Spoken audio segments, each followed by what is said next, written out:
Welcome to the tutorial on this interactive teaching tool you're seeing in front of you. So what we have here is we have what sort of constitutes the interface, which is over here. This is where you put in the actual coefficient. So what is in light green over here are the coefficients that are related to resistance evolution. So you have three different genotypes, and you have survival, fitness, reproductive rate, immigration, and immigration, and you have a resistance allele frequency. So all of these numbers here, what is in light green, can be changed and will impact the outcome. And what you can see then here on the graphs to the right is that we have a visualization of how the three genotypes they change over time, and time here is sort of relative. It's following these genotypes over 30 discrete and univoltine generations. And we also have a graph that depicts the buildup of the resistance allele frequency over time.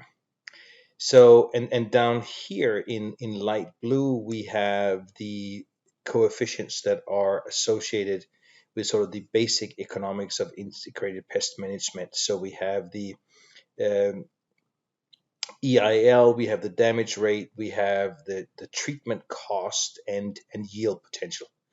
All of these variables can be changed. So if I go in here and I immediately sort of change the allele frequency to be 100 times lower, well, it's going to shift our graph dramatically to the right, which is what we would expect, because it's going to take much longer for resistance to occur.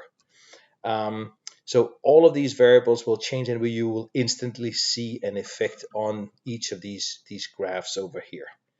The idea with having this is that you can either use sort of theoretical values that you just sort of want to look at particular scenarios, but you could also go to the literature and actually see what people have found sort of empirically, and then include that, and see what effects this would have in terms of development of resistance over time. The graphs themselves, so you have the graphs here, they are actually visualizing what is going on down here. So we have the 30 discrete generations down, generations down here, and we have some other variables out here that for instance, the yield and the profit over time. You can click on these and sort of see the individual coefficients or calculations, the formulas that are in each of these if you want. And you can, of course, change those. That will change the outcome on your graph. I recommend that you wait uh, doing that until you sort of have a full grasp of what is going on, and maybe you don't want to change any of this. So the reason why these are highlighted in color is because those are the ones that if you change those, nothing, you're not going to change the structure of the model itself. But down here you have these models that run each of them for each of the generations and for each of the genotypes.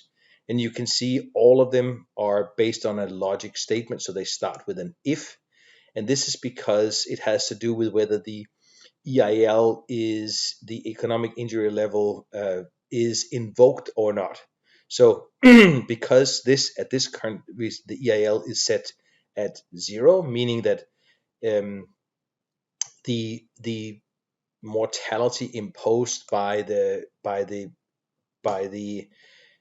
insecticide treatment or by the uh, BT toxin or whatever killing agent that is imposed, and that's actually described by this survival rate here. If that is if the EIL is 0, then that is, you can see that loss of survival is imposed in all generations. If I now go in and I say we should only impose this when it's above 400, you can see that then the population changes completely, and you can see based on these zeros and ones that now the mortality is only invoked or is only imposed in some of the generations, and that has profound impact, of course, on the total population. It also has on the allele frequency of our resistance alleles, and of course, it has on the profitability or the economics of the whole the system that we are working on.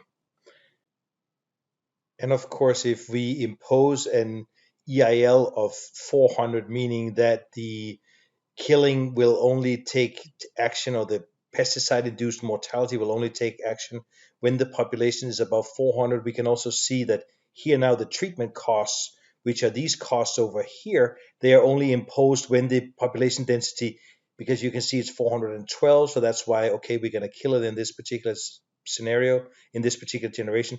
We're also going to kill it in this. So you can see not only is the genetics imposed are sort of driven by this EIL, but you can also see the costs are also sort of connected with this, and this has to do with how this yield and how the treatment is also how these formula are sort of driven all by the use of an EIL. So this can also be used as a way to sort of figure out what is the relative importance of using an EIL. So, for instance, what you can do is you can look at something like the you could potentially yourself set up if you were interested in, let's say, what is the average profit for the first 10 generations um, under different scenarios. So if I use an EIL of 400, you can see that the average um, profit that I get, profit potential per season that I'm getting, is 205 under this scenario. What would it be if I didn't use an EIL? It would be much higher. So in this particular case, I would this what we can see here is that from a management standpoint, you would make more money not using an EIL.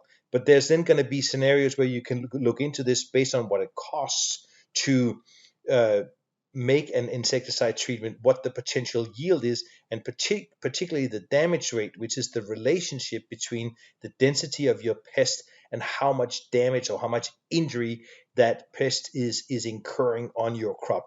Those three will all impact the relative economic benefit of using a EIL. But there will definitely be scenarios where an EIL of zero, meaning not having a threshold, will be the most economic outcome, especially if the treatment costs are low and the yield potential is very high. But then what you also have to remember is that if you're not using an EIL, you are imposing a selection pressure in every generation. So you may make more money for 10 generations, but then also you're going to have an earlier occurrence of resistance evolution developing in the pest population. So then if you go longer than 10 seasons, maybe it starts becoming profitable to use an EIL. So time and or number of seasons becomes an issue here. These are all aspects that can be sort of explored and can be discussed based on this interactive teaching tool. Probably the single most important aspect of what I'm trying to convey with this interactive teaching tool is that students and their instructors should try to come up with a scenario where both the total population, so this blue curve here, and also the resistance allele frequency, they stay as low for as many seasons as possible. That is essentially what we're trying to accomplish in IPM, that we can suppress the population so we don't have loss over time for as many generations as possible, but also that we don't do that by imposing such a selection pressure that we ultimately lose the the killing power of whatever insecticide or BT that we are using.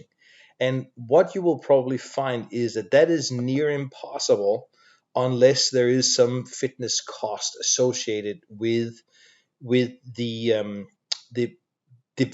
evolution of resistance. And therefore this can be discussed, and you can look up literature on fitness cost. You can also look at the importance of immigration rate. So this has to do with, for instance, it's similar to what is when we in BT, the high dosage refugee literature talk about the importance of refugees.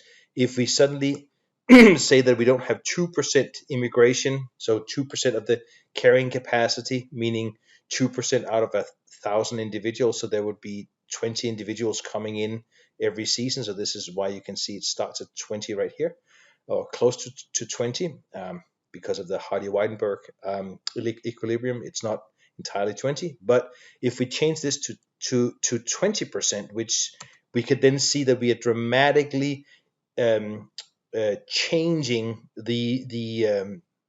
we are now having many more individuals coming in that are contributing to the population. So therefore, we dramatically delay the resistance evolution. So So if we could only allow the susceptible individuals to come in, but of course we don't know which ones are coming in, and the natural population also has some, so we will allow some of these also to come in. But anyway, you can look at this and sort of compare the different outputs and see how feasible or how likely it is that you can get to a scenario where this stays as low as possible for as long as possible, as well as the resistance allele frequency, because that would imply that you have a sustainable pest management solution. And you can see here, if we immediately change, say the fitness cost is even higher. So we're considering it to be additive.